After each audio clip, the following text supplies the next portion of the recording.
Almost every time she goes out, Primrose deals with ignorant comments about her disability. But some incidents have been far more sinister. She asked us to hide her identity. What's the worst thing that's happened to you? I think it was the man who pinned my wheelchair. He came up and put his hand over my wheelchair controls and had another hand in his trousers, pleasuring himself whilst asking if he could care for me. It was invasive and dehumanising, and it makes you feel like 1 inch tall. The problem is escalating in England and Wales, according to official statistics. The latest figures suggest that sexual violence against disabled women has more than doubled in the last 6 years. And one campaign group claims that not one of those cases has reached the courts.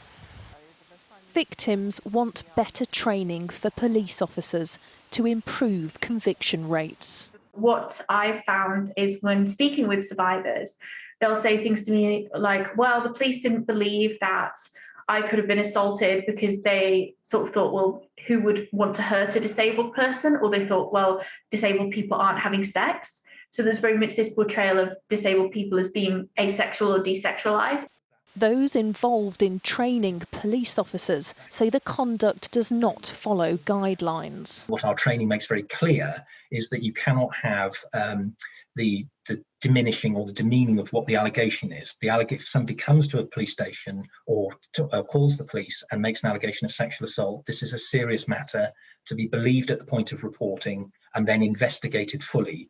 There is a new victims code which enhances the rights of disabled people and extra government funding to support survivors from marginalised communities.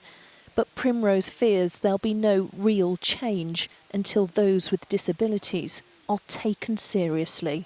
Lisa Dowd, Sky News.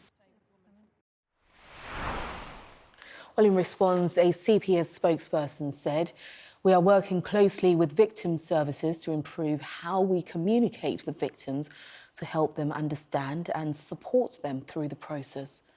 Our prosecutors also undergo trauma training to ensure that they are able to evaluate evidence while taking into consideration how trauma can impact on memory, behaviour and demeanour.